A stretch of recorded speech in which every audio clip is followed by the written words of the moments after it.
The scent of garlic and tomato sauce hung heavy in the air, mingling with the metallic clatter of silverware against porcelain. My feet ached after 8 hours of gliding between tables, the thin soles of my black service shoes offering little protection against the hard tile floor of Bellini's.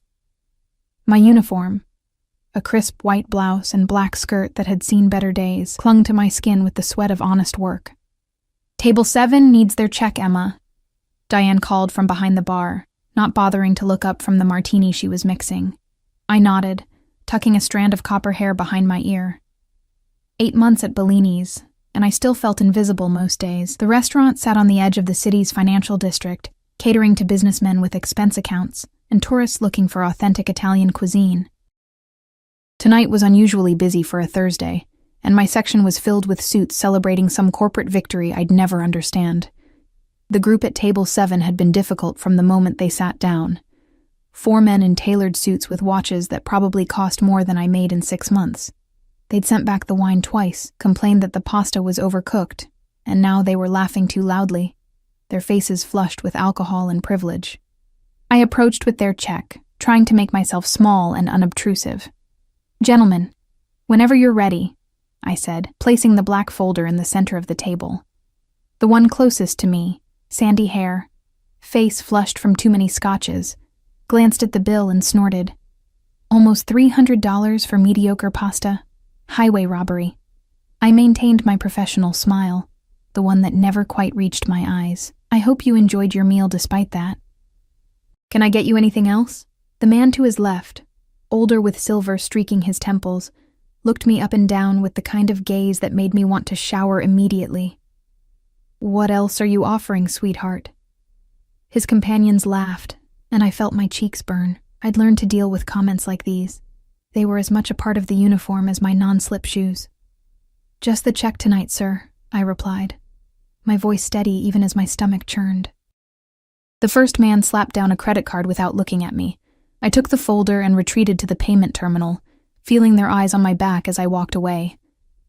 20 minutes later, after I'd processed the payment and returned the receipt, I discovered they'd left no tip on a $287 bill and had written, "Service was as flat as your chest" on the merchant copy. The words blurred as tears threatened to spill. I blinked them back furiously. I couldn't afford to cry here, not when I still had 2 more tables to close out. "Everything okay, Emma?" Diane asked, her eyes softening as she noticed my expression. "Fine," I said quickly, tucking the receipt into my apron pocket. "Just tired."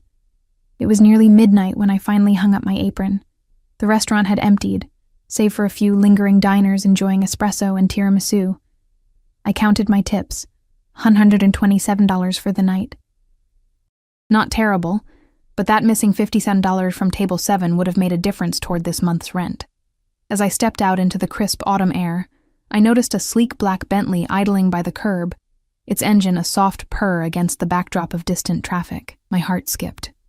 I recognized that car. The back window rolled down silently, revealing a face that never failed to make my breath catch.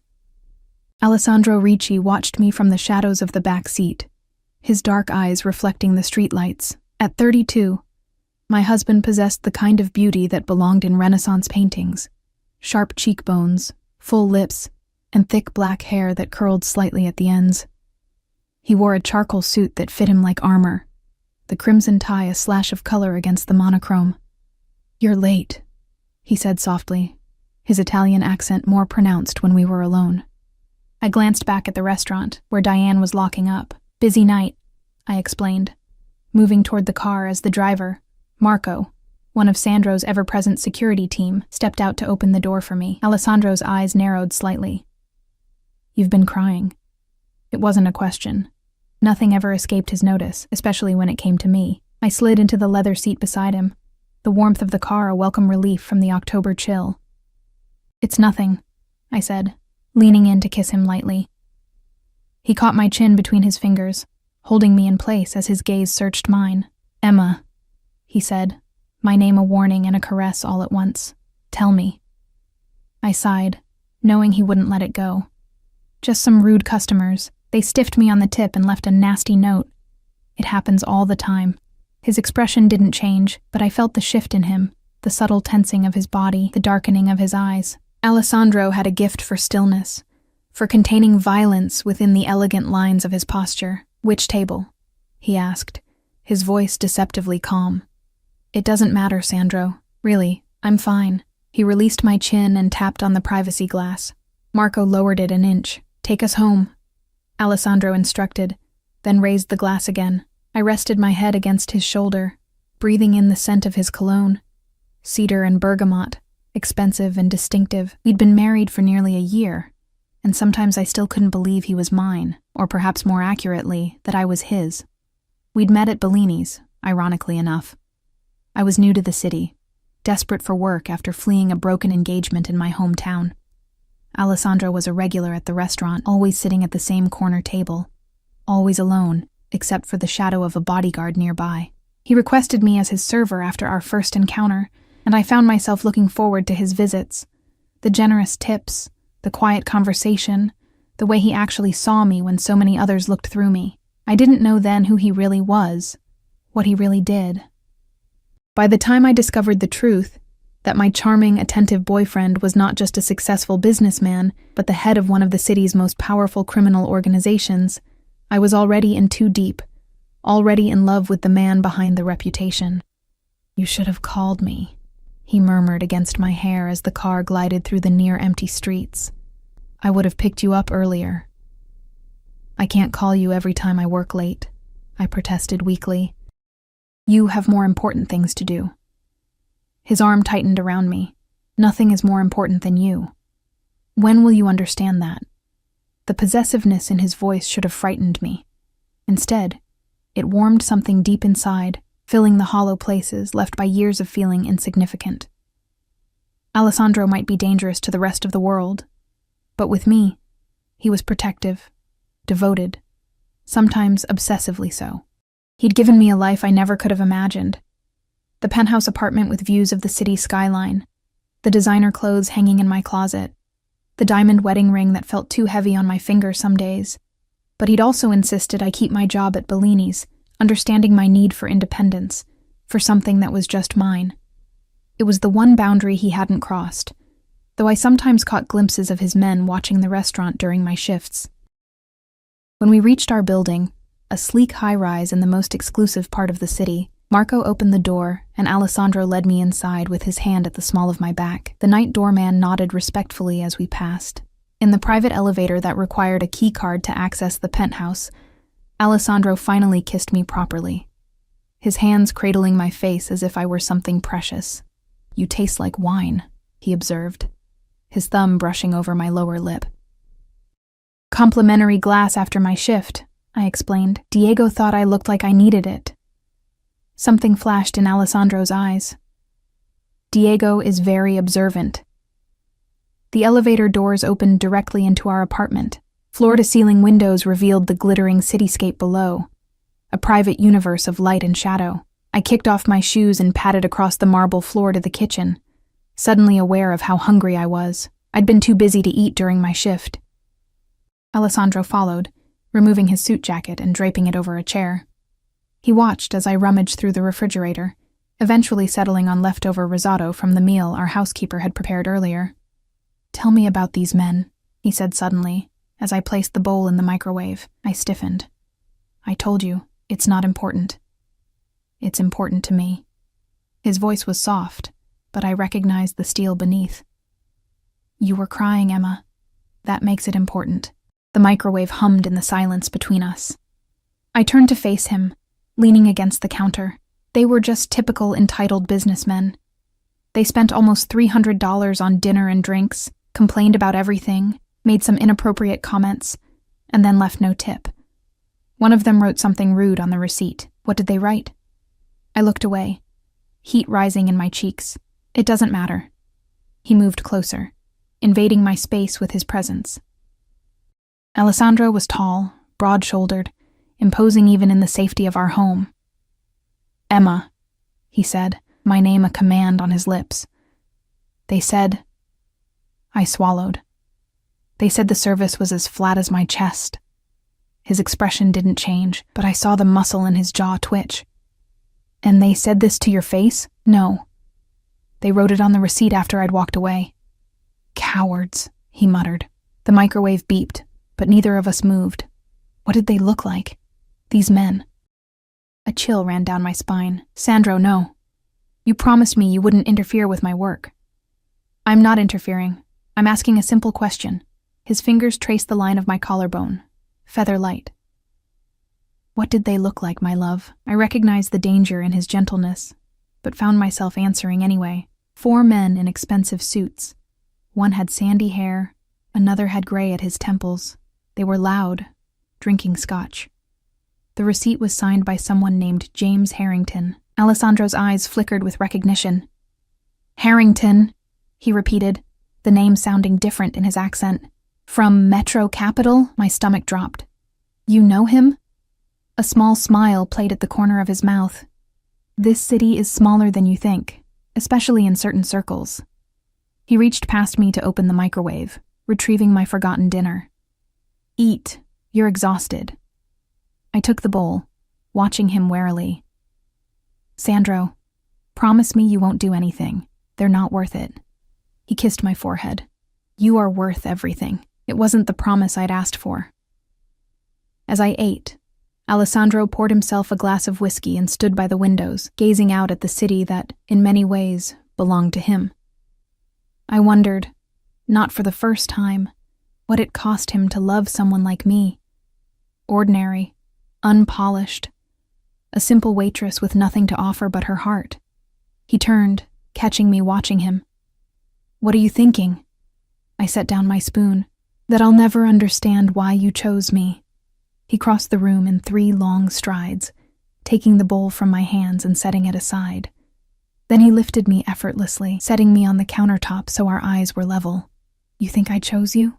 His hands framed my face, thumbs brushing over my cheekbones. Emma, from the moment you walked up to my table with that shy smile, there was never any choice for either of us. His kiss was possessive, consuming. A reminder that whatever fragile independence I maintained was merely an illusion. I belonged to Alessandro Ricci, body and soul, just as surely as the city lights beyond our windows. And as his hands moved to my waist, as he carried me from the kitchen toward our bedroom, I pushed away the nagging worry about what tomorrow might bring for James Harrington and his friends. Some things were better not to know, and when it came to my husband's business, ignorance was its own kind of protection. What I didn't realize then was that my careless mention of that name would set in motion events that would shatter the careful balance of my double life, forcing me to confront exactly what it meant to be the wife of a man everyone feared, but no one refused.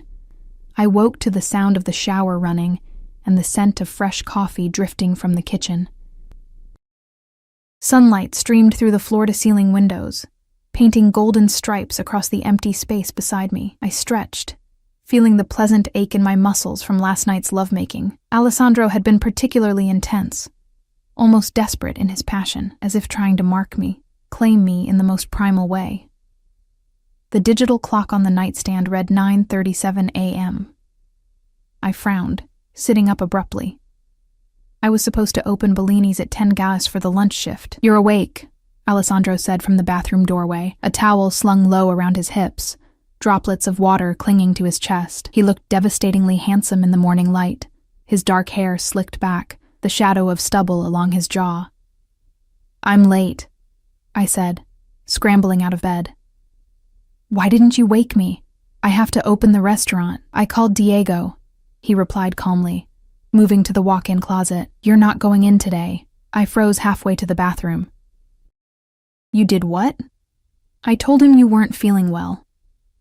Alessandro emerged with a crisp white shirt, beginning to dress with the methodical precision that characterized everything he did. He was very understanding. You had no right to do that, I said, heat rising in my cheeks. That's my job, Sandro. We agreed you wouldn't interfere. He paused, his dark eyes finding mine. You needed rest. That's not your decision to make. My voice rose despite my efforts to stay calm. This wasn't the first time we'd had this argument. Alessandro's need to control, to protect, often crossed the boundaries I tried to establish. He finished buttoning his shirt, his expression unreadable. I have meetings this morning. Wear something nice for dinner tonight. I'm taking you out. You can't just change the subject, I protested. We need to talk about this. We will, he promised, crossing the room to kiss me lightly. Tonight. I've arranged for Valentina to take you shopping this afternoon. Buy whatever you like. I don't need new clothes, I said, even as I leaned into his touch, my anger already fading beneath his attention. It was maddening how easily he could disarm me. Humor me, he murmured against my lips. I want to see you in something beautiful tonight. Before I could argue further, his phone vibrated. He checked it, his expression shifting subtly from lover to businessman in an instant. I have to go. Marco will be downstairs if you need anything. Marco? I echoed. I don't need a babysitter, Sandro. He tucked his phone into his pocket, already moving toward the door. It's not negotiable, Emma. Not today. There was something in his tone that stopped my protest. A tension I couldn't quite identify. Is everything okay? I asked, suddenly anxious. His smile didn't reach his eyes. Of course. I'll see you tonight at 7. After he left, I stood in the silence of our enormous apartment, feeling strangely unsettled. Alessandro was always protective, but this felt different. The timing, coming right after I'd mentioned those men from the restaurant, made me uneasy. I showered and dressed in jeans and a soft cashmere sweater, one of the many items Alessandro had bought me despite my insistence that I didn't need such expensive things. In the kitchen, I found a note beside the coffee machine in his elegant handwriting. Enjoy your day off. Ti amo sempre. Love. That was never our problem. It was everything that came with it. The secrets, the control, the knowing and not knowing. I sipped my coffee by the window, watching the city below. From this height, people looked like miniature figures in a diorama, their lives intersecting and diverging in patterns I couldn't discern. Somewhere down there, Alessandro was conducting his business, making decisions that affected those lives in ways I preferred not to contemplate. My phone buzzed with a text from Valentina, Alessandro's cousin. Car downstairs at noon. Ready to make my cousin bankrupt with shopping? I smiled despite myself. Valentina was one of the few people in Alessandro's circle who treated me normally, who saw me as Emma rather than just the boss's wife. She'd been the first to welcome me, to help me navigate the complexities of entering Alessandro's world. At 28, only a few years older than me, she had a lightness about her that seemed at odds with the family business. Looking forward to it, I texted back, though shopping was the last thing on my mind. I spent the morning catching up on laundry and reading, trying to ignore the awareness of Marco waiting downstairs, undoubtedly watching the building's entrance. At noon exactly, another text from Valentina announced her arrival. In the lobby, I found her chatting animatedly with Marco, who stood with the rigid posture of a soldier, despite the designer suit that made him look more like a model. He nodded respectfully as I approached. Mrs. Ricci, he said formally. Emma, I corrected for what felt like the 100th time. Just Emma is fine, Marco. Valentina linked her arm through mine, her perfume enveloping me in a cloud of jasmine. Don't bother, she said with a laugh. These guys are allergic to informality. Ready for some serious damage to Sandro's credit card? Unlike her cousin, Valentina was fair and blonde, her mother having been Swedish. She wore her hair in a sleek bob and dressed with an effortless elegance I could never quite manage to replicate. Marco followed us to the waiting car, another black Bentley, though not the one Alessandro typically used. As we slid into the back seat, I noticed a second vehicle idling nearby, containing 2 more men I recognized from Alessandro's security team. Is all this really necessary? I asked quietly as we pulled away from the curb. 2 cars for a shopping trip? Valentina's smile faltered slightly. Sandro's just being cautious. There's been some business tension lately. My stomach tightened. What kind of tension? She waved a hand dismissively. Nothing for you to worry about. Just boring family business stuff. Now tell me what happened at the restaurant last night. Sandro was in quite a mood when he called this morning. I stared at her. He told you about that? Not details. Just that some idiots were rude to you. She leaned closer, her voice dropping conspiratorially. Between us, I haven't seen him this angry in a long time. It was nothing, I insisted. Just some jerks who didn't leave a tip. Must have been more than that. she mused. Sandro doesn't get worked up over nothing. I looked out the window at the passing city, uncomfortable with the direction of the conversation. I don't want to talk about it. Where are we shopping? Valentina allowed the subject change, launching into a detailed itinerary of boutiques she'd selected. But her earlier comment lingered in my mind. I haven't seen him this angry in a long time. What exactly did that mean, and what happened when Alessandro Ricci got truly angry? The afternoon passed in a blur of exclusive boutiques where salespeople fawned over us, or rather, over the Ricci name. I tried on countless dresses under Valentina's critical eye, eventually settling on a deep emerald silk gown that she declared would make Sandro forget how to speak Italian. Perfect for Cavalli's tomorrow night, she said, as the salesperson wrapped the dress in tissue paper. I froze in the act of returning my jeans to the dressing room. Cavalli's? What's happening at Cavalli's? Valentina's eyes widened. Oh, shit. Was it supposed to be a surprise? The anniversary party for Antonio and Bianca? Alessandro didn't mention anything about a party, I said slowly. Antonio Cavalli was one of Alessandro's business partners, an older man who treated my husband with a fatherly affection that seemed at odds with their criminal connections. Well, now you have the perfect dress for it, Valentina said brightly, clearly trying to cover her slip. And Sandro probably just forgot to tell you. Men, right? But Alessandro never forgot details, especially not social obligations that involved his inner circle. The fact that he hadn't mentioned this party, scheduled for the very next day, felt deliberate. By the time we finished shopping, with significantly more bags than I'd intended, it was nearly 6. Valentina kissed my cheeks before departing in her own car, leaving me with Marco for the ride home. In the elevator to the penthouse, my arms laden with shopping bags, I found myself studying Marco's impassive face. Marco, I said impulsively, is something happening that I should know about? His expression didn't change, but he shifted slightly, his discomfort evident. It's not my place to say, Mrs. Ricci. Please, I pressed. If there's something going on with Alessandro, I need to know. He hesitated, then said carefully, the boss handles his business.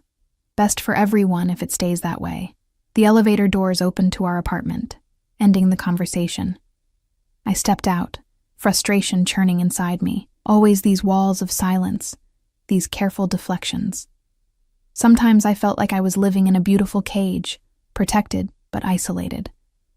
I had barely enough time to shower and prepare for dinner. I chose a simple black dress from my existing wardrobe, rather than any of the new purchases. A small act of defiance against Alessandro's orchestration of my day. I was applying lipstick when I heard the elevator doors open, announcing his return. He found me in the bathroom, his reflection appearing behind mine in the mirror. He'd changed suits since morning, now wearing a midnight blue that made his olive skin glow. His eyes traveled over me, lingering on the familiar dress. You didn't like anything Valentina helped you choose? He asked, his tone light, but his gaze sharp. I met his eyes in the mirror. We're going to talk about why you called Diego and told him I couldn't work today. A slight smile curved his lips.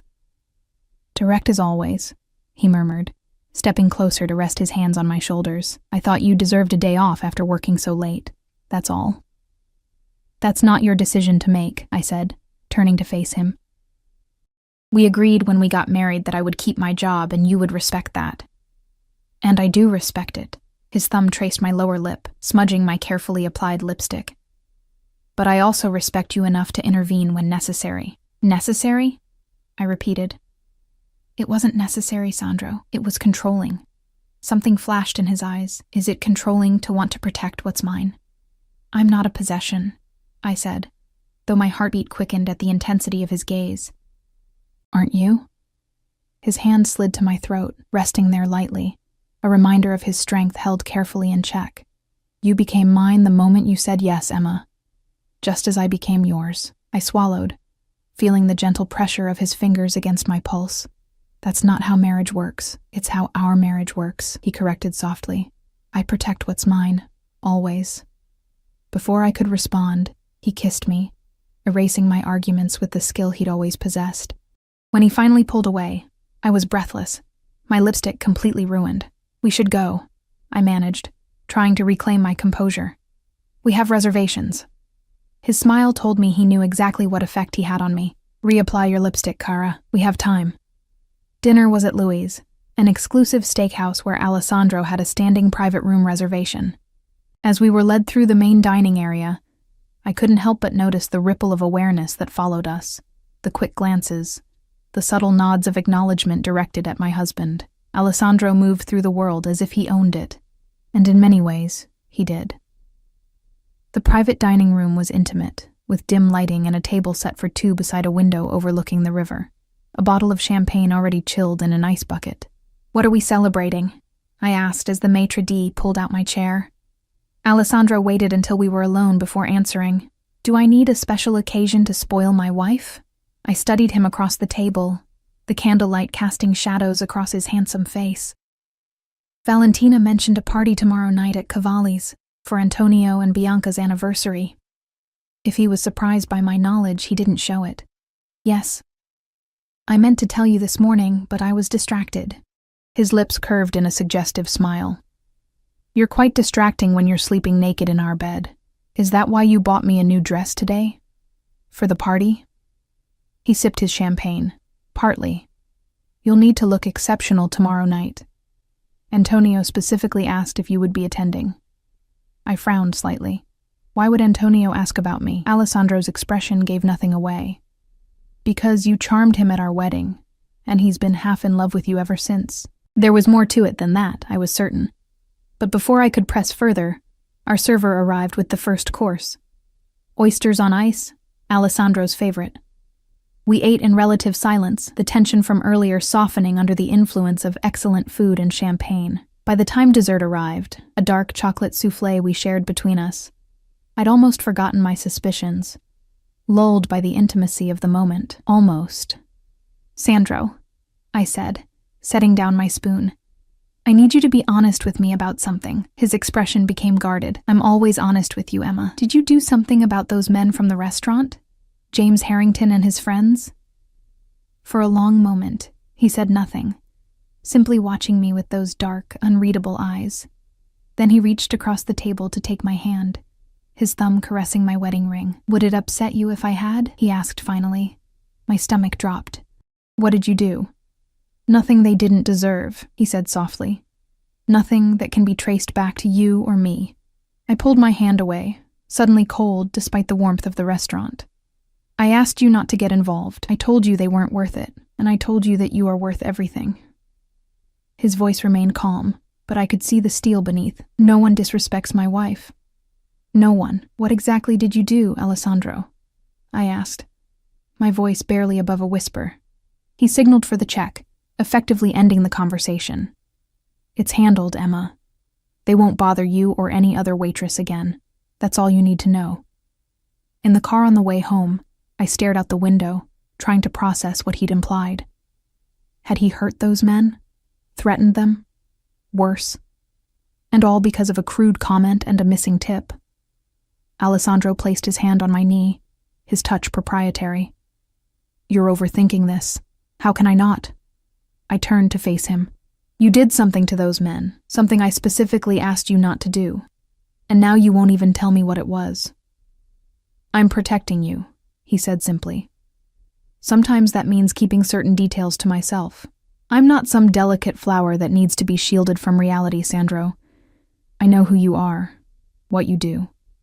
His expression softened. "Do you? Really?" He moved closer, his arm sliding around me. "You know parts of me, Emma, the parts I choose to show you. The rest would only hurt you." I rested my head against his shoulder, exhaustion suddenly overwhelming me. "I just don't want anyone hurt because of me." His lips brushed my hair. Some people deserve to hurt. When we returned home, Alessandro disappeared into his study to make some calls, leaving me alone with my thoughts. I changed into a nightgown and stood by the bedroom window, watching the distant pinpricks of light on the river, boats moving through the darkness, each carrying its own stories, its own secrets. I thought about James Harrington and what might have happened to him today. I thought about the party tomorrow night at Cavalli's, and why Alessandro had kept it from me until Valentina let it slip. I thought about the extra security, the business tension Valentina had mentioned. All threads in a tapestry I could only see fragments of, a design deliberately kept from my view. The bedroom door opened, and Alessandro appeared, his tie loosened, his expression weary but satisfied, the look of a man who had accomplished what he set out to do. "Come to bed," he said, and it wasn't a request. As I moved toward him, drawn as always by the gravitational pull he exerted on me, I wondered if there would ever come a time when I would know all of him, every shadow, every secret. Or if this partial knowing was the price of loving a man like Alessandro Ricci. What I didn't yet understand was that the events already set in motion would soon force me to confront exactly how much of his world I could bear to see. The morning of Antonio Cavalli's anniversary party dawned bright and clear, sunlight streaming through our bedroom windows to find Alessandro already awake and on the phone, speaking rapid Italian in the low, controlled voice he reserved for business matters. He paced by the windows, his bare torso golden in the morning light, one hand gesturing occasionally to emphasize whatever point he was making. I watched him from the bed, trying to decipher words here and there with my limited Italian. After a year of marriage, I'd picked up enough to follow basic conversations. But when Alessandro switched to the dialect of his childhood, as he did now, I was lost completely. He ended the call when he noticed I was awake, his serious expression melting into a smile that still made my heart skip. "Buongiorno, Bella," he said, coming to sit on the edge of the bed. "Did I wake you?" "No," I lied, reaching up to trace the line of his jaw. "Everything okay?" His fingers captured mine, bringing them to his lips. "Just business. Nothing for you to worry about. You always say that," I murmured. "Because it's always true." He leaned down to kiss me properly, his hand sliding beneath the sheets to caress my bare hip. "I have a gift for you." "Another one?" I asked, thinking of the emerald dress hanging in the closet. "Sandro, you don't need to keep buying me things." He ignored my protest, moving to retrieve something from the drawer of his nightstand. When he returned, he held a rectangular velvet box. "For tonight," he said, placing it in my hands. I opened it to find a necklace that took my breath away. Emeralds set in platinum, the stones catching the light with an inner fire that seemed almost alive. It was exquisite and unmistakably expensive. "This is too much," I said, running my finger over the largest stone. "I can't accept this." Alessandro's expression hardened slightly. "You're my wife. Nothing is too much." I sat up, clutching the sheet to my chest. "This isn't about the money, Sandro. It's about—" I trailed off, unsure how to explain the discomfort I felt each time he lavished me with gifts I'd never asked for. "It's about what?" he prompted, his voice deceptively soft. "It makes me feel like you're buying me," I admitted finally. "Like I'm just another acquisition." His eyes flashed dangerously. "Is that what you think? That I see you as a possession to be displayed?" "Sometimes," I whispered. Yes, for a moment he was utterly still, and I regretted my honesty. Then he took the necklace from the box and moved behind me, his fingers cool against my skin as he fastened it around my neck. Its weight settled against my collarbone, unfamiliar and somehow binding. "You are the only thing in this world that I truly possess," he said, his lips against my ear, "because you gave yourself to me willingly. Everything else, the money, the power, the fear, I had to take." A shiver ran down my spine, though whether from desire or fear, I couldn't say. Alessandro's hands moved to my shoulders, turning me to face the mirror across the room. The emeralds gleamed against my pale skin, marking me as unmistakably his. "Tonight," he continued, "you will wear this necklace and that green dress, and everyone will see exactly what you are to me. Not a possession, Emma. My heart, walking outside my body." His words melted my resistance as they always did, transforming my unease into a complicated warmth. I leaned back against him, our reflections merging in the mirror, his darkness complementing my light. "I have meetings until this afternoon," he said, pressing a kiss to my temple. "Marco will take you wherever you need to go today." I nodded, not bothering to argue about the security anymore. Something in Alessandro's demeanor told me today wasn't the day to push that particular boundary. After he left, I spent the morning in a state of restless anticipation. I called Diane at Bellini's to apologize for my absence and assure her I'd be in for my shift tomorrow. She sounded distracted, almost nervous, rushing off the phone after telling me not to worry about it. Around noon, unable to stand the confines of the penthouse any longer, I texted Marco that I wanted to go out for lunch. 20 minutes later, I was seated at a small cafe 6 blocks from our building, trying to ignore the presence of Marco and another security member at a nearby table. I was halfway through my salad when my phone buzzed with a text from an unknown number. "Is he keeping you prisoner in a golden cage, little bird?" I stared at the screen, my appetite vanishing. Who would send such a message, and how did they have my private number? Before I could decide how to respond, a second text appeared. "The Harrington family sends their regards." My blood ran cold. James Harrington, the man from the restaurant. Somehow he'd gotten my number, was contacting me directly. What had Alessandro done to provoke this? A third message appeared. "Ask your husband what happened to James. Ask him what he's willing to sacrifice to protect his pretty little waitress wife." My hands shook as I set down the phone. I looked around the cafe, suddenly paranoid that Harrington or his associates might be watching me.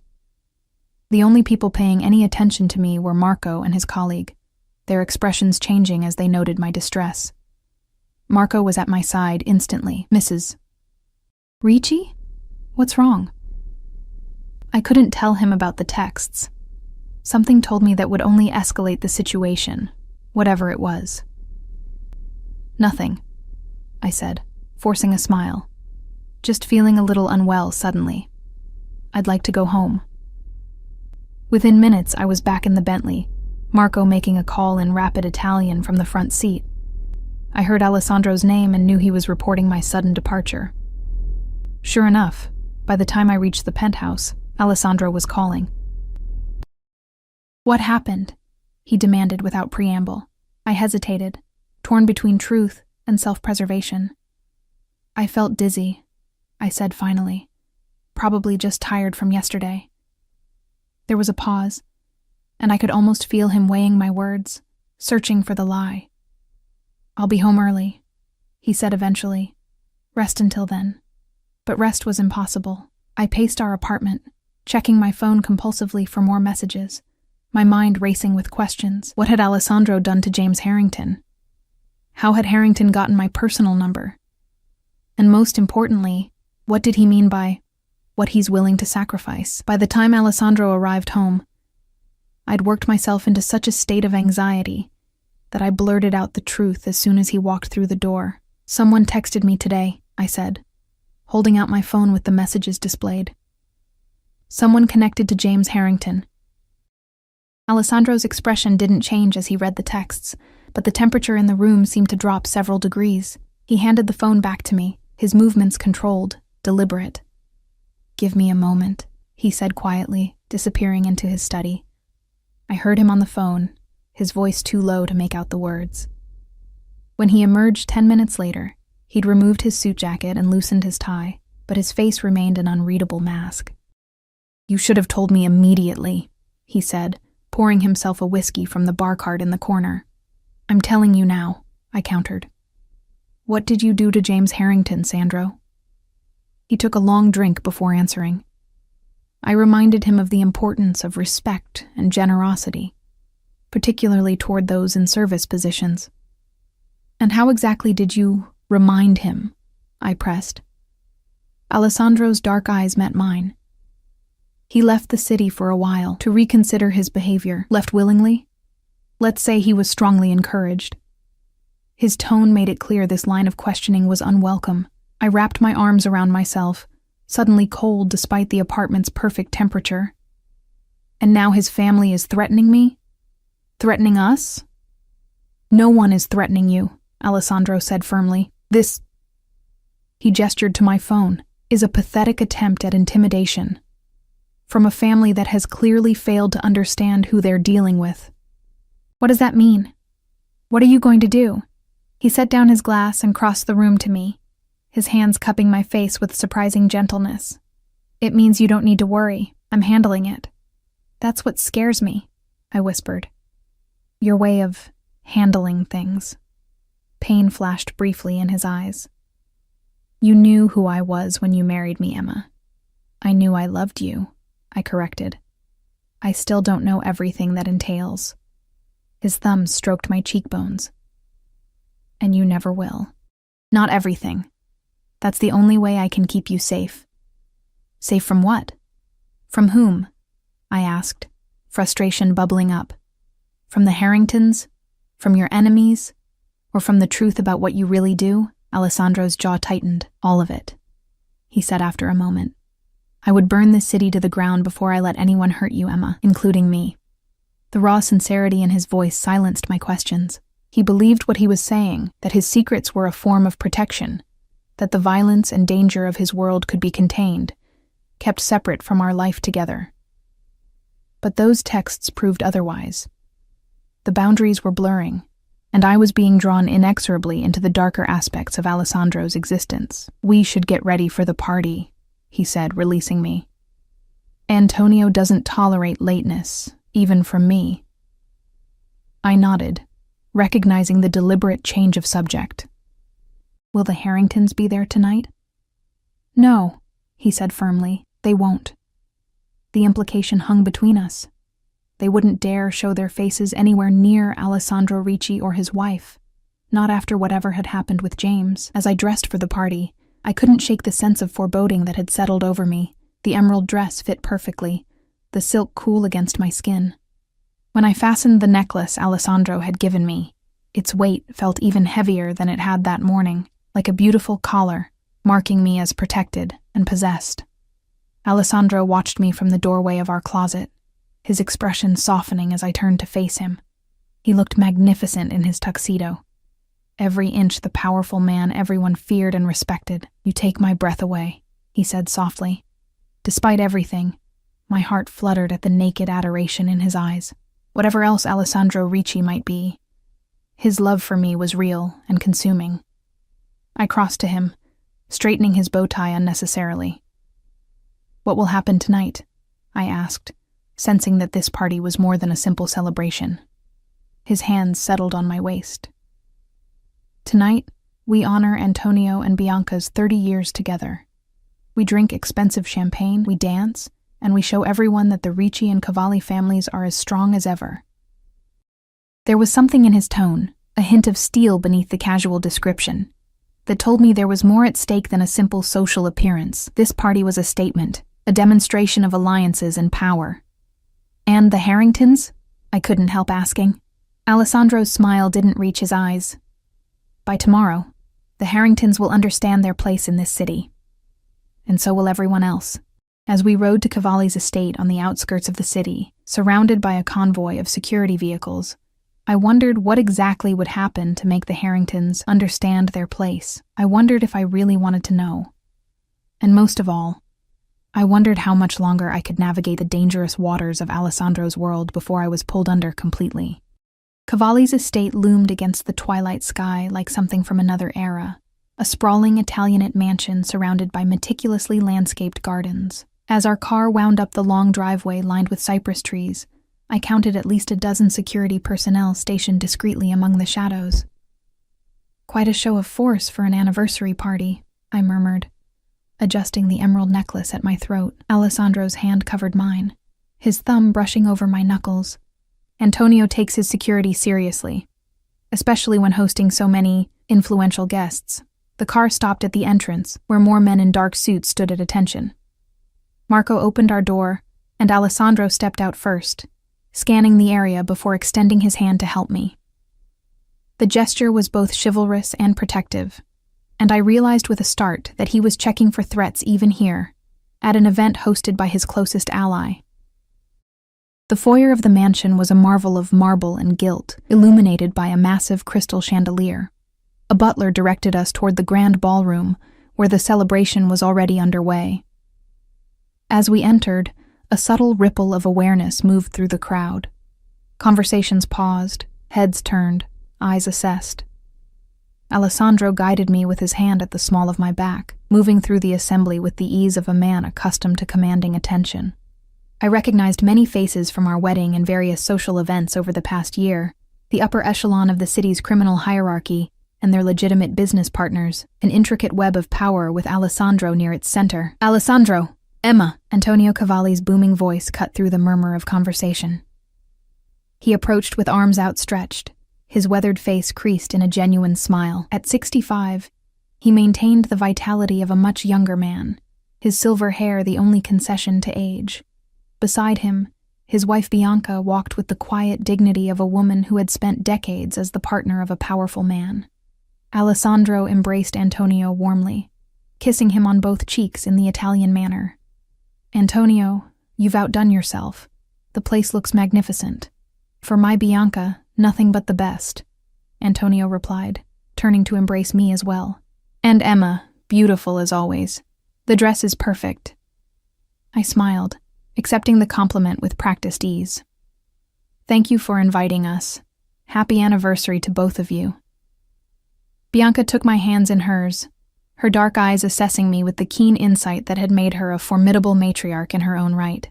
"You look tired, Cara," she said softly. "Is married life proving challenging?" Before I could respond, Alessandro placed a possessive hand on my waist. My fault entirely. I kept her up late last night. His suggestive tone made my cheeks warm, but I noticed he'd effectively steered the conversation away from any real answer.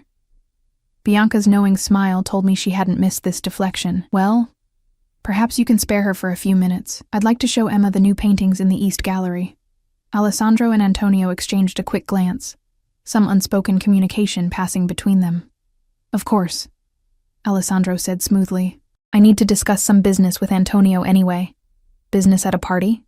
Bianca clicked her tongue disapprovingly. "Men. Always working." She linked her arm through mine. "Come, Emma. Let the men talk their boring talk.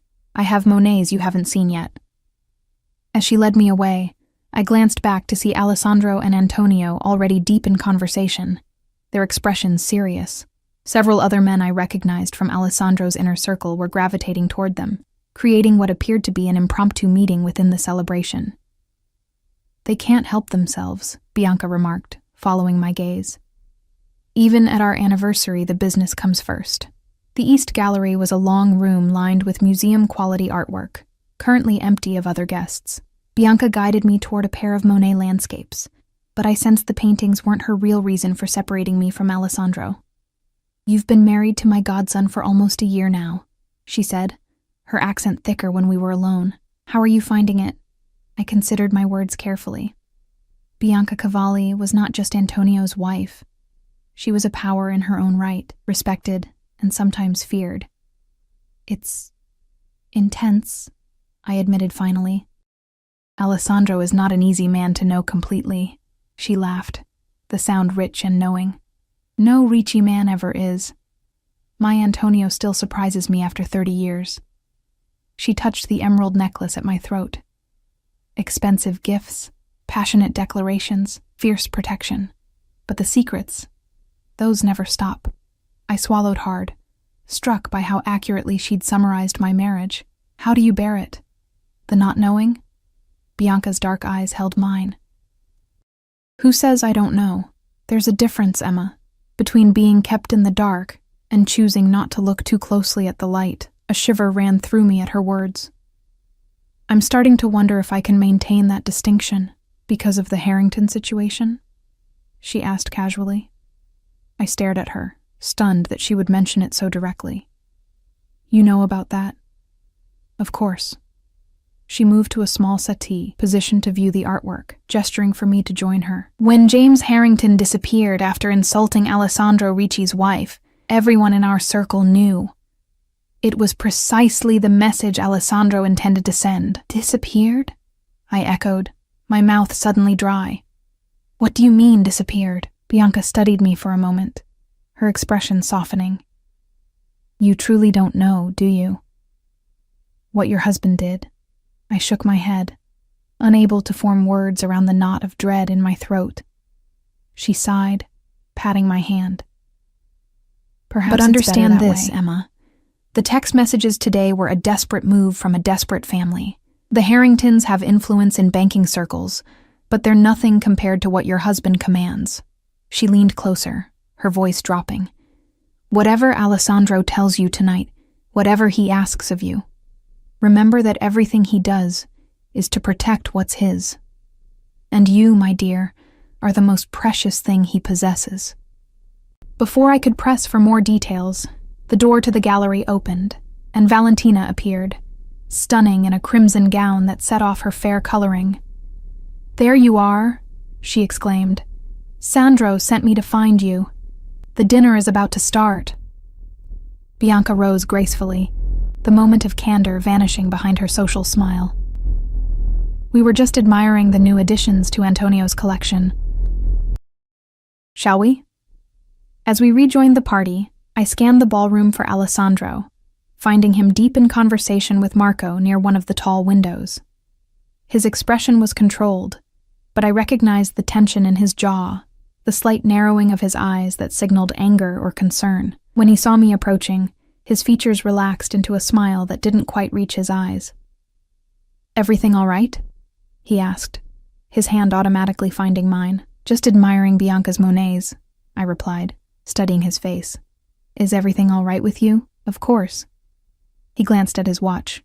Dinner is about to be served. The grand dining room accommodated nearly 100 guests at round tables draped in cream linens and adorned with elaborate floral centerpieces. Alessandro and I were seated at the head table with Antonio and Bianca, along with 2 other couples I recognized as high-ranking members of the Cavalli organization. Throughout the 6-course meal, I watched Alessandro carefully, noting how he barely touched his food, how his attention seemed divided between our table and the entrances to the room, where security personnel maintained a visible presence. Something was wrong. Tension thrummed beneath the veneer of celebration, evident in the quiet conversations, the subtle glances exchanged between Alessandro and Antonio. When dessert was served, an elaborate tiramisu decorated with gold leaf, Antonio rose to toast his wife, his voice carrying across the hushed room. "30 years ago, I married the most beautiful woman in Italy," he began, gazing at Bianca with genuine adoration. "She has been my strength, my conscience, my heart outside my body all these years." I glanced at Alessandro, remembering how he'd used those same words to describe me that morning. His eyes met mine, and for a moment, the rest of the room faded away, leaving only the 2 of us and the complicated love between us. Antonio continued, raising his champagne flute higher. "To my Bianca, who has stood beside me through good times and difficult ones, who has never wavered in her loyalty, who has made all my success meaningful," he turned to address the room at large. "And to all of you who have shared our journey, who have maintained your loyalty through challenges, who understand that family, both blood and chosen, is everything." There was a weight to his words that suggested he was speaking of more than just his marriage. As glasses clinked and applause filled the room, I caught Bianca watching me with sympathy in her dark eyes. After dinner, the celebration moved back to the ballroom, where an orchestra had set up for dancing. Alessandro led me onto the floor for the first waltz, his hand firm at my waist, guiding me with the natural grace he brought to everything. "You've been quiet," he observed, drawing me closer than the dance strictly required. "I've been watching you," I countered. "Something's happening tonight, isn't it? Something more than an anniversary celebration." His steps never faltered, but I felt him tense. "You're too perceptive for your own good, Emma." "Tell me," I insisted softly. "What did you do to James Harrington? And why is everyone here acting like we're at a war council instead of a party?" Alessandro's eyes scanned the room over my shoulder, taking in the security positioned at every exit, the clusters of men engaged in quiet conversation at the edges of the dance floor. "Not here," he murmured. "Later." "No." I stopped dancing, forcing him to pause as well. "Now, Sandro, I need to know what I've been drawn into." For a moment, I thought he would refuse. Then he sighed, guiding me toward one of the French doors that led to a terrace overlooking the gardens. 2 security men followed discreetly, maintaining enough distance for privacy while still keeping watch. The night air was cool against my bare shoulders. Alessandro removed his jacket and draped it around me, the gesture achingly tender despite the tension between us. "James Harrington is alive," he said without preamble. "Contrary to what you might be thinking, I didn't kill him." Relief flooded through me, even as I registered the qualification in his statement. But he made a grave error in judgment, both in how he treated you and in how he responded to my correction of his behavior. Alessandro leaned against the stone balustrade, his profile sharp against the night sky. "The Harringtons are bankers, old money with connections to less reputable financial circles. They launder money for several organizations, including, until recently, some of our operations." "Until recently?" I prompted when he paused. Alessandro's eyes met mine, dark and unreadable in the dim light. "After our encounter, James thought he could retaliate by freezing some of our assets, threatening to expose certain transactions. A foolish move, born of wounded pride and underestimation. The implications slowly dawned on me. So tonight? Tonight is a show of strength," he confirmed. "A reminder to everyone in our world that the Ricci and Cavalli families stand united, that our power remains unchallenged. And a message to the Harringtons that their options have narrowed considerably." "Those texts," I said, remembering the ominous messages on my phone. "Were they a last attempt to find leverage against you?" His jaw tightened. "They thought they could frighten you, use you as a pressure point, another miscalculation." "What happens now?" I asked, my voice barely audible over the distant music from the ballroom. Alessandro's expression softened as he reached out to trace the line of the emerald necklace against my skin. "Now, you understand why I've kept certain aspects of my life separate from ours, why there are things I don't share with you." "To protect me," I murmured, echoing Bianca's words. "Always," he confirmed. "But tonight, I need you to trust me completely. Whatever happens in the next few hours, whatever you see or hear, remember that everything I do is for us, for our future, for our safety." A chill that had nothing to do with the night air ran through me. "You're scaring me, Sandro." He pulled me into his arms, holding me tightly against his chest. I could feel his heartbeat, steady and strong. "Don't be afraid, Mia Cara. By morning, this will be resolved. The Harringtons will understand their new position. Business will stabilize, and we can return to our life. And what exactly will happen to make all that possible?" I asked against his shoulder. "It's better if you don't know the details," he said, kissing the top of my head. "Let's rejoin the party. Antonio will be looking for us." As we turned to go back inside, Marco appeared at the terrace door, his expression urgent. "Boss, there's a situation." Alessandro's posture changed instantly, tension radiating through him. "What kind?" "Visitors at the gate. Unwelcome ones." Alessandro cursed softly in Italian. "Take Emma to Antonio's study. Stay with her." "No," I protested, grabbing his arm. "I'm not being shuttled away like a child. Whatever's happening, I'm staying with you." He stared at me for a long moment, conflict evident in his eyes. Finally, he nodded. "Stay close to me. Do exactly as I say, immediately and without question." "Understood?" I swallowed hard, suddenly aware that I was crossing a threshold I couldn't return from. "Understood." Marco led us through a side door, avoiding the main ballroom, and into a wood-paneled corridor lined with priceless artwork. Alessandro kept his hand firmly on my lower back, guiding me with subtle pressure. The air felt charged, like the stillness before a thunderstorm. "Who's at the gate?" Alessandro asked Marco, his voice low and controlled. "James Harrington and his father, plus 2 others. They claim they were invited." Alessandro's expression hardened. "By whom?" "They wouldn't say. Security is holding them, but Mr. Cavalli wanted to consult with you before turning them away." We reached a heavy oak door, which Marco opened after a quick knock. Inside, Antonio Cavalli stood behind an imposing desk, flanked by 2 men I recognized from Alessandro's inner circle: Vincent, his consigliere, and Dominic, who handled security operations. Antonio's eyebrows rose slightly when he saw me. "Emma, I thought perhaps you might prefer to rejoin the ladies in the ballroom." "She stays," Alessandro said before I could respond. "What's Harrington playing at showing up here?" Antonio sighed, gesturing toward a decanter of amber liquid. Drink? I think we might need it. Without waiting for an answer, he poured 4 glasses of what looked like expensive scotch. The Harringtons claim they received a formal invitation from me. Impossible, Alessandro said sharply. You'd never. Of course not, Antonio cut in. But someone went to considerable trouble to make it appear so. The invitation they presented at the gate is an excellent forgery, right down to my personal seal. I accepted the glass Antonio offered, grateful for something to do with my hands. Why would anyone want to lure them here tonight? All eyes turned to me, as if suddenly remembering I was in the room. Antonio was the first to recover. A valid question, my dear. Alessandro, your wife has good instincts. Alessandro's jaw tightened. It's a provocation. Someone wants to force a confrontation between us and the Harringtons, here, tonight. But why? I pressed. Who benefits from that? Vincent, a thin man with shrewd eyes, cleared his throat. The Mancinis would be my guess.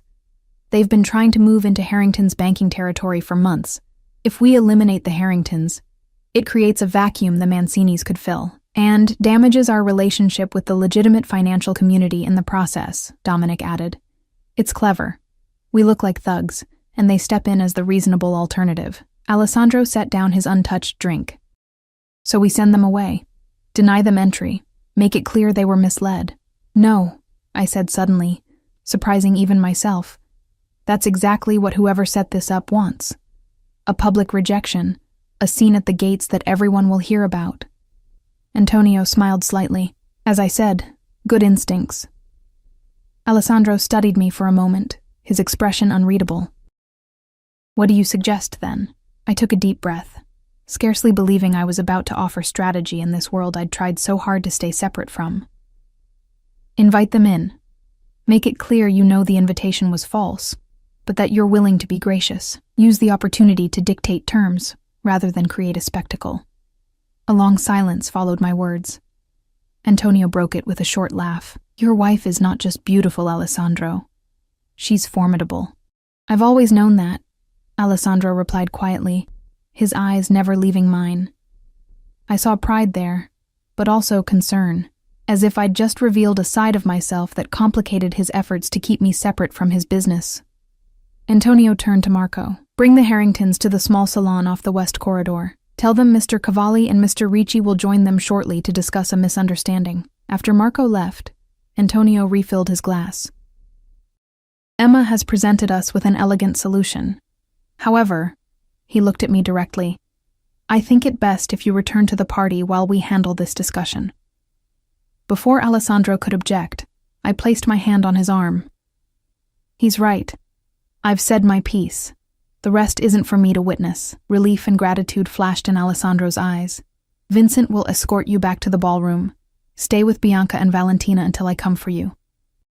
I nodded, understanding that I'd ventured as far into his world as he would allow tonight. As Vincent led me toward the door, Alessandro caught my hand, pulling me back for a brief but fierce kiss. You continue to surprise me, Emma Ricci, he murmured against my lips. In the corridor, Vincent walked silently beside me, his alert eyes constantly scanning our surroundings. I'd spoken with him only a handful of times in the year I'd known Alessandro, but I sensed he approved of my suggestion in the study. Mr. Ricci is fortunate to have you, he said as we neared the ballroom. Few women could navigate these waters with such grace. I'm not sure what you mean, I replied carefully. Vincent's thin lips curved in a knowing smile. You recognized the trap and offered a solution that serves our interests without bloodshed. That's rare insight from someone not raised in this life. His words sent an unexpected warmth through me. Pride, I realized with a start. Pride at being able to hold my own in Alessandro's world, at being more than just the beautiful waitress he'd married. In the ballroom, the celebration continued uninterrupted, the orchestra playing a lively waltz as couples spun across the dance floor. No one would guess that a potential crisis was unfolding just corridors away. I found Bianca and Valentina near the champagne fountain, deep in conversation that stopped abruptly when they saw me approach. There you are, Valentina exclaimed with forced brightness. We were just wondering where you'd disappeared to. Bianca's shrewd eyes assessed me. Everything all right, Kara? Just fine. I said, accepting a flute of champagne from a passing waiter. Alessandro and Antonio are handling some unexpected business. Understanding passed between us. Bianca clearly knew exactly what unexpected business meant. Men, she said with a practiced sigh, always working, even at parties. I heard the Harringtons might make an appearance tonight, Valentina said casually, watching my reaction from behind her champagne glass. So she knew as well. I wondered if everyone at this party was aware of the drama unfolding except me. Who told you that? She shrugged elegantly. People talk. Especially when James Harrington goes missing for 3 days after insulting a certain powerful man's wife. 3 days? I repeated, the champagne suddenly sour in my mouth. He was missing for 3 days? Valentina's eyes widened as she realized she'd revealed something I didn't know. I assumed Sandro told you. Valentina, Bianca said sharply. Perhaps you'd be so kind as to check if Antonio's sister has arrived yet. I believe her flight was delayed. With a guilty glance at me, Valentina nodded and moved away, leaving Bianca and me alone at the edge of the dance floor. Your husband protected you from certain details, Bianca said quietly. Don't be angry with him for that. What happened to James Harrington during those 3 days? I asked, keeping my voice steady with effort. Bianca sighed, setting down her champagne. Alessandro made his point. That's all you need to know. That's not enough anymore, I said, surprising myself with my firmness. I just advised Antonio and Alessandro on how to handle a potential trap set by their enemies. I'm already involved, whether Alessandro wants to admit it or not. Bianca studied me for a long moment, then nodded slightly. Walk with me. She led me through French doors onto a different terrace than the one Alessandro and I had used earlier. This one overlooked a formal rose garden, moonlight silvering the perfectly trimmed hedges. When Antonio and I married, she began, her accented voice soft in the night air. I was younger than you are now. I knew he was connected, involved in things not entirely legitimate. But I didn't understand what that really meant until the first time someone threatened him, threatened us. She paused, gazing out at the darkened gardens. One night, Antonio came home with blood on his shirt. Not his blood. He wouldn't tell me whose it was or what had happened. We fought, our first serious fight. I told him I couldn't live with secrets, with not knowing. What did he say? I asked, drawn into her story despite myself. He said knowledge was a burden, and he loved me too much to make me carry it. Bianca's lips curved in a sad smile. I told him I was stronger than he thought, that I could carry whatever burden came with loving him. And he told me everything. About the man who'd threatened to expose our operations to the police, who'd promised to destroy everything Antonio had built. About how that man had suddenly found reason to change his mind. She turned to face me directly. I didn't sleep for 3 nights afterward, knowing what my husband was capable of. I swallowed hard, understanding the parallel she was drawing. How did you reconcile it, the man you loved with the things he'd done? I realized there was no separation. The man who could be ruthless with his enemies was the same man who loved me tenderly, who would die to protect our children, who kept his word no matter the cost. The capacity for violence and the capacity for love came from the same place, an absolute commitment to what he valued. Her words echoed in my mind, illuminating aspects of Alessandro I'd tried to keep compartmentalized. The possessiveness I sometimes resented was the shadow side of a devotion so complete it terrified me. James Harrington insulted you, disrespected you publicly, Bianca continued. Alessandro couldn't allow that to stand, not just because of his pride, but because in our world, showing weakness invites attack. If he let Harrington's behavior go unpunished, others would see you, and by extension Alessandro himself, as vulnerable. So he what? Tortured him for 3 days? I asked, my voice barely a whisper. Bianca shook her head. No, Kara. He educated him, showed him exactly what it means to be truly powerless, truly at someone else's mercy. And then he sent him home with a choice, work with us on our terms, or lose everything. And now James and his father are here, tonight. Yes, Bianca smiled slightly. Which means they've made their choice. Whatever happens in that salon now, there won't be violence. Your husband has already won. Relief washed through me, followed immediately by a more complicated emotion. Pride again. but tinged with something darker. Pride in Alessandro's power, in his ability to command respect and fear. Was this how it began? The slow acceptance of a world where violence or its threat was simply another business tool? Before I could pursue that troubling thought, the French doors opened, and Alessandro appeared, his expression calm but triumphant. He nodded respectfully to Bianca. "May I steal my wife for a moment?" "Of course."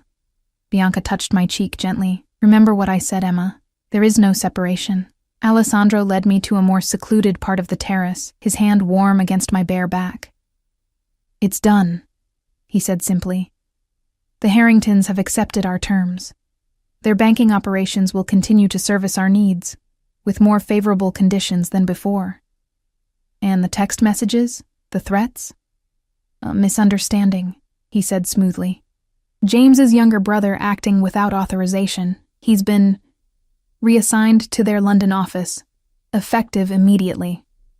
I studied his face in the moonlight, searching for signs of the violence Bianca had alluded to, but found only my husband, handsome, controlled, watching me with eyes that contained both tenderness and shadows.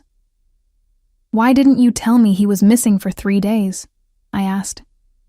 Alessandro stiffened slightly. "Valentina talks too much. That's not an answer." He sighed, running a hand through his dark hair. "What would you have had me say, Emma? That I had your harasser held in a warehouse for 3 days to ensure he understood the consequences of disrespecting you? That I showed him exactly how easily I could destroy everything he values? Would that knowledge have made you sleep better at night?" Put that way, I had to admit it wouldn't have. "No. But I still deserve the truth. You deserve peace," he countered. "Safety. A life not tainted by the uglier aspects of mine. That's not possible," I said quietly. "Not anymore. Maybe it never was." He took my face in his hands, his expression suddenly vulnerable in a way I rarely saw. "What are you saying?" "I'm saying there is no separation," I echoed Bianca's words. "The man who would hurt James Harrington for insulting me is the same man who holds me like I'm made of glass. The man who commands fear in this city is the same one who notices when I've been crying from across a room." Alessandro's eyes darkened. "And can you accept that? All of it?" I considered the question carefully, feeling the weight of the emerald necklace against my throat, the warmth of his hands on my face. Could I accept the entirety of the man I'd married, knowing now what he was capable of? "I think," I said slowly, "that I've been accepting it all along. Piece by piece." Tonight just made it impossible to pretend otherwise. Relief washed over his features, followed by a love so fierce it nearly took my breath away. "I would give all of this up for you, if you asked," he said, his voice rough with emotion. "Everything except you." "I'm not asking that," I assured him, reaching up to trace the line of his jaw. "I'm just asking for honesty between us. No more shielding me from the truth, no matter how ugly. Even if it changes how you see me." "Nothing could change how I see you, Sandro. You're my heart outside my body, too." He kissed me then, deep and possessive, sealing our new understanding. When we finally broke apart, the party continued behind us, music and laughter spilling through the open doors. But something fundamental had shifted between us.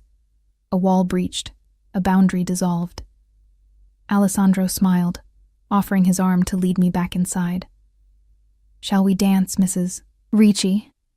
I slipped my hand into the crook of his elbow, feeling the solid strength of him against me. "Lead the way." As we rejoined the celebration, I caught sight of Bianca watching us from across the room, approval in her dark eyes. I would never be the same innocent waitress Alessandro had first met at Bellini's. That part of me was gone, transformed by the truth of who my husband was, and the world we now fully shared. But in its place was something stronger. A woman who could stand beside Alessandro Ricci as a true partner, eyes wide open to both the darkness and the light. And as we moved across the dance floor in perfect synchrony, I realized that this was the real gift he'd given me, far more valuable than emeralds or luxury. The truth, and the chance to choose it anyway.